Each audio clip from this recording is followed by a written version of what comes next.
Assalamualaikum warahmatullahi wabarakatuh.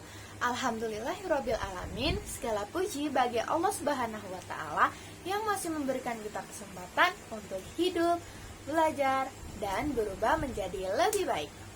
Salawat serta salam saya curahkan kepada Nabi besar Nabi Muhammad SAW yang merupakan suri tauladan dengan hati yang penuh dengan ketenangan.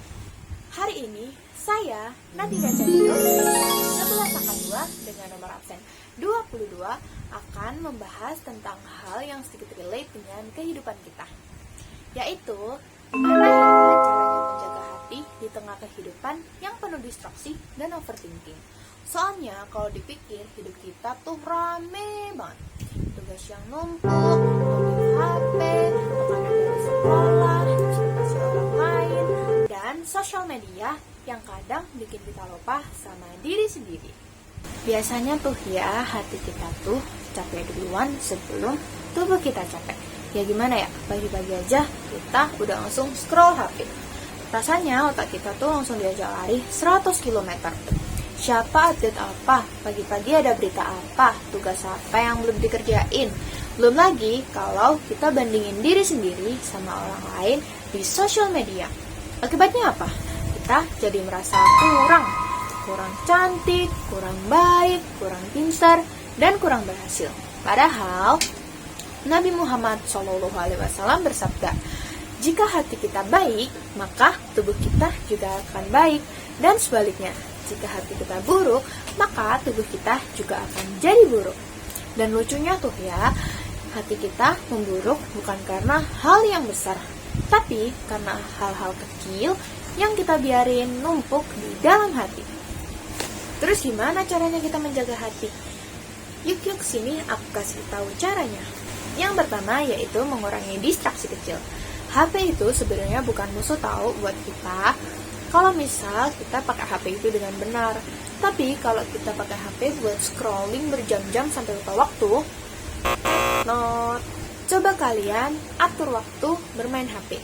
Contohnya, dari ba'da maghrib sampai mau isya, kalian letakkan HP kalian, lalu kalian tinggalkan HP itu untuk melakukan beberapa hal yang kalian sukai, seperti bersih-bersih rumah, mewarnai, menggambar, atau belajar.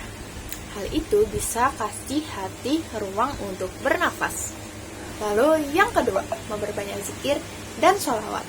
Serius, ini simple tapi powerful banget. Ucapan hasbunallah wa ni'mal wakil atau astagfirullahalazim bisa bikin hati kita jadi lebih tenang. Bukan karena bikin masalahnya jadi hilang, tapi karena Allah membesarkan hati kita. Yang ketiga yaitu jaga isi pikiran. Hati kita tuh ngikut apa yang otak kita pikirkan. Jadi kalau misalnya otak kalian tuh sering banget mikir yang jelek atau toksik tentang diri kalian sendiri, kayak aku bodoh, aku kurang, semua orang lebih dari aku, pasti hati kalian tuh merasa buruk dan kusut. Padahal Allah Subhanahu wa taala tidak menilai hambanya dari hasil, tetapi dari usaha. Jadi kalau misalnya kalian sudah mulai berpikir toksik atau buruk tentang diri sendiri, kalian bisa merubah kata-katanya menjadi Allah melihat usahaku, Allah tidak akan menyia-nyiakan usaha hambanya.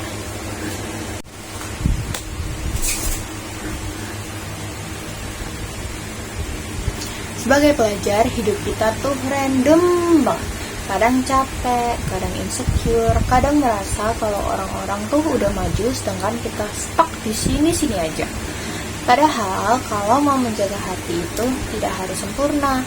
Cukup dengan hal-hal kecil seperti merebahkan diri 2 menit setelah sholat untuk tarik nafas, terus membersihkan kamar biar gak sumpek, atau membaca 1 ayat sebelum tidur. Hal-hal itu tuh udah bisa bikin hati kita jadi lebih tenang. Di era yang penuh distraksi ini, menjaga hati adalah perjuangan. Tapi itu juga bukti bahwa kita masih peduli sama diri kita sendiri dan kita masih punya arah. Semoga Allah jaga hati kita dari hal-hal yang bikin gelisah dan menguatkan kita menghadapi hari-hari yang tidak selalu mudah. Terima kasih sudah mendengarkan.